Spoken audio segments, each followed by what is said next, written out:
Dengan segala hormat, kami undang Bapak Menteri Desa Kementerian Desa Pembangunan Daerah Tertinggal dan Transmigrasi untuk menyampaikan kuliah umum atau motivasi kepada Bapak Dr. Honoris Causa Haji Abdul Halim Iskandar MPD. Dipersilakan.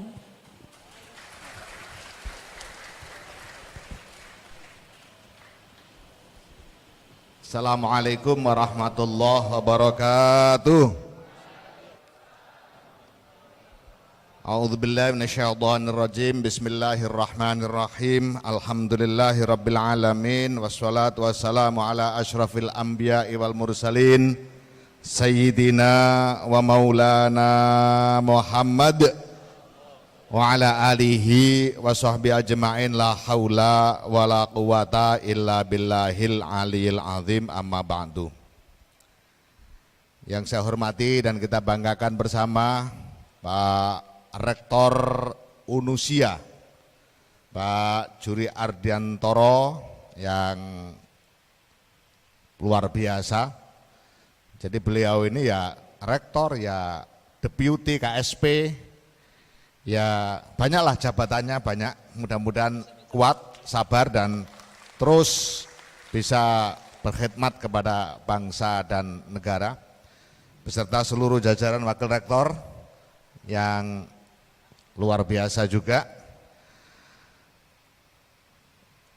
Saya didampingi oleh Pak Sekjen. Nah, jadi Sekjen Kemendes itu sesuai dengan posisi Kementerian Desa. Saya tidak ngajak ke sini sebenarnya.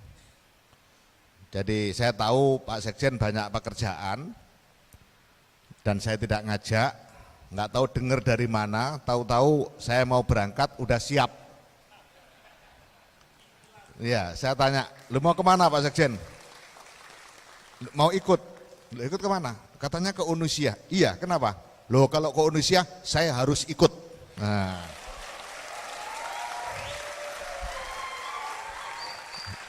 Saya baru sadar, loh iya, mesti saja harus ikut. Ternyata di samping Sekjen Kemendes, beliau ini Wakil Sekjen PBNU. Makanya ketika dengar Unusia itu rasanya nggak mungkin nggak ikut gitu. Nah, ini contoh kader NU yang baik.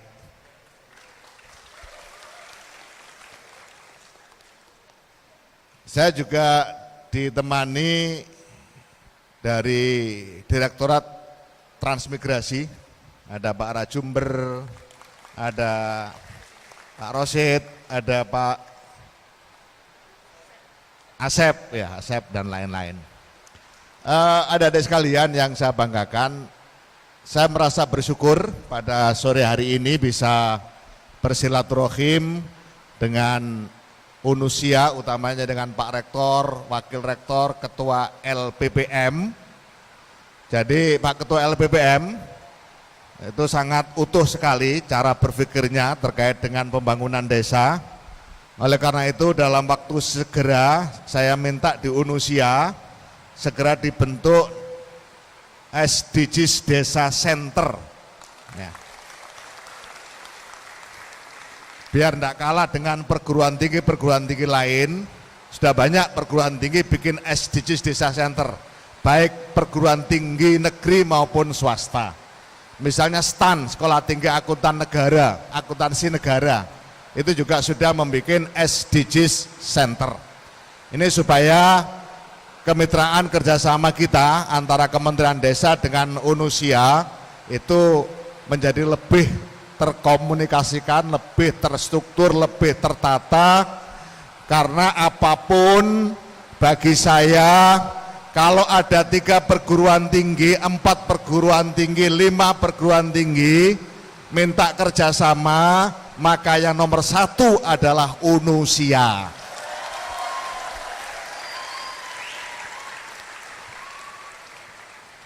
Itulah makanya saya bersyukur pada sore hari ini bisa bersilaturahim dan ketemu dengan Civitas Akademika sekaligus mahasiswa baru unusia yang luar biasa. Burung gelatik di atas sampan, hinggap di akasia mencari makan. Yang cantik-cantik dan tampan-tampan, mahasiswa unusia pemimpin masa depan.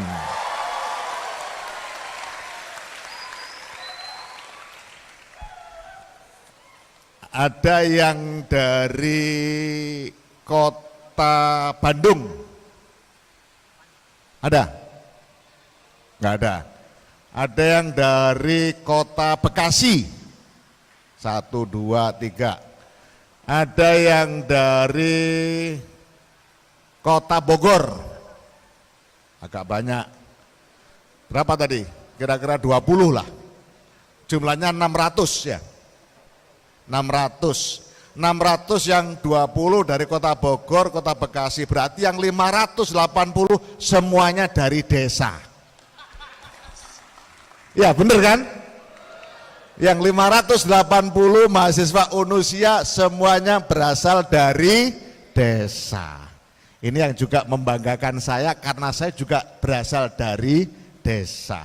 Pak Rektor juga dari desa. Pak Sekjen juga dari desa. Kita semua dari desa. Adik-adik sekalian, yang saya banggakan, membangun dari desa itu amat sangat strategis. Dari sisi basis bangunan saja. Perhitungan basis. Kenapa saya katakan strategis? 91% aspek kewilayahan, ya, kewilayahan Indonesia itu ada di desa. 91% aspek kewilayahan itu ada di desa. Yang kedua, 71% penduduk Indonesia itu domisili di desa. Jadi yang domisili di kota, penduduk Indonesia itu hanya 29%. Yang 71% domisilinya di desa.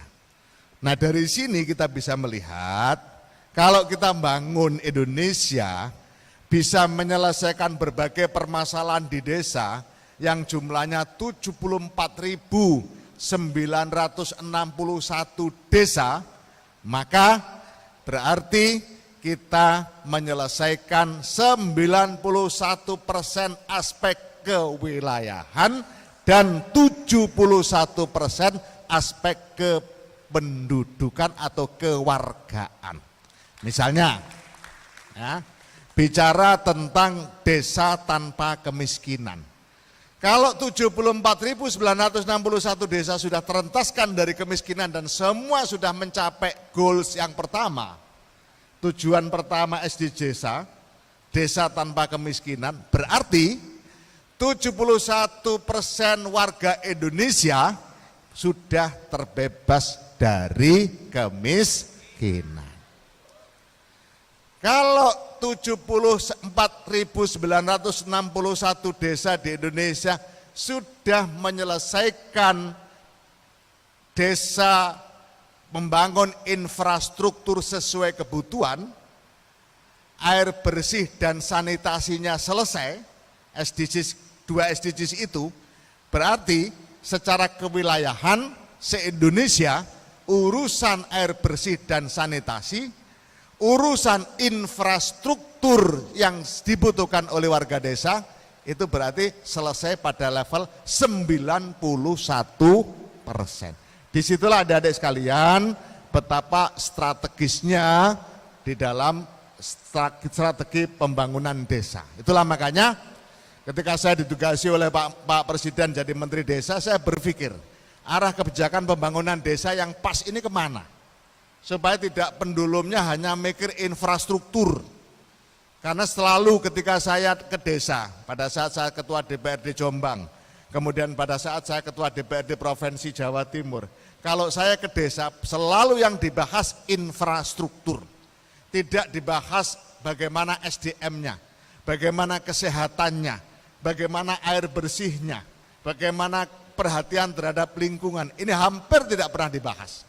Yang dibahas bagaimana jalan, bagaimana kemudian irigasi, itu tidak salah. Itu sesuatu yang benar.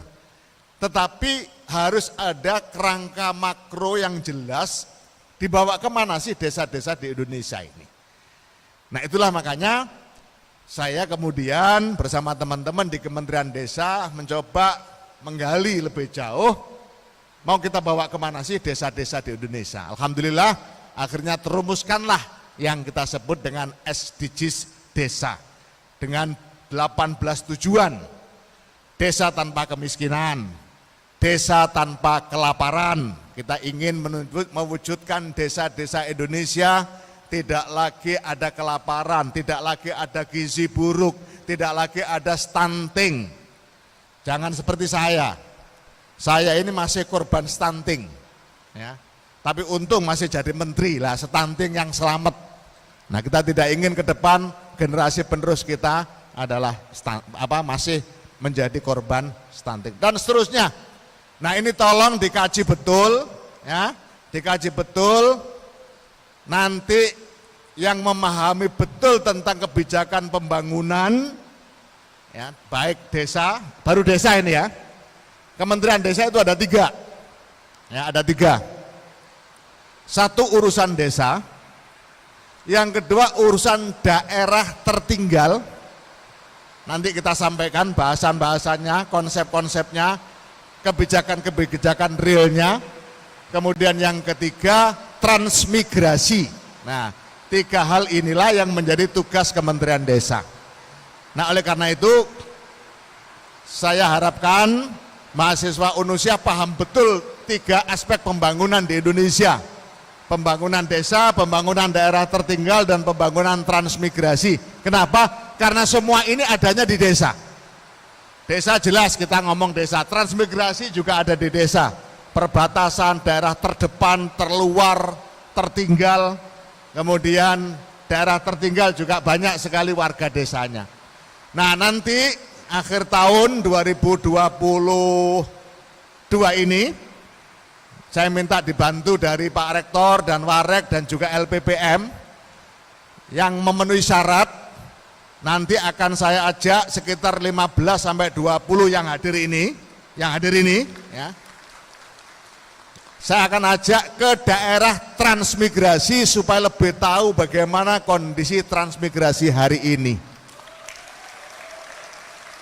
Utamanya nanti daerah transmigrasi yang perbatasan. Biar tahu bagaimana warga kita yang di perbatasan. Ini penting supaya utamanya yang ada di Jawa ini biar merasa lebih bersyukur lagi menjadi orang Jawa, lebih bersyukur lagi bisa kuliah di UNUSIA, sehingga kita tahu bagaimana tugas berat kita ketika kita berbicara warga kita yang ada di perbatasan, warga kita yang ada di daerah transmigrasi, warga kita yang ada di daerah 3T, terdepan, terluar, tertinggal. Coba. Statusnya nggak enak semua itu, 3T, terdepan, terluar, sudah terdepan, terluar, tertinggal lagi. Coba bagaimana rasanya kita hidup seperti itu. Nah inilah tugas kita semua, termasuk juga yang disampaikan oleh Ketua LPPM tadi. Saya bersyukur ketika mahasiswa UNUSIA, kemudian KKN, pengabdian masyarakat, terus menjadi bagian penting dari bagaimana mengkonsolidasi Nahdlatul Ulama di wilayah-wilayah tempat melaksanakan pengabdian dan KKN. Saya sangat bersyukur itu, terima kasih karena itu menjadi bagian tanggung jawab kita, bagian tugas kita, dan itu adalah wujud rasa syukur kita menjadi keluarga besar Jam'iyah Nahdlatul Ulama. Kenapa adik-adik sekalian saya katakan kita harus bersyukur menjadi bagian dari Jam'iyah Nahdlatul Ulama. Sekaligus bersyukur adik-adik kuliah di UNUSIA. Pertama, NU itu lahir karena dibidani, diinisiasi, didukung, disupport oleh para aulia dan para ulama. Ini penting, ini penting. Jadi NU adalah sesuatu yang diinisiasi, dilahirkan, dibesarkan, dikembangkan, disupport oleh para aulia dan ulama. Wali-wali pada mendukung kelahiran, kebesaran, dan perkembangan NU. Para ulama juga begitu.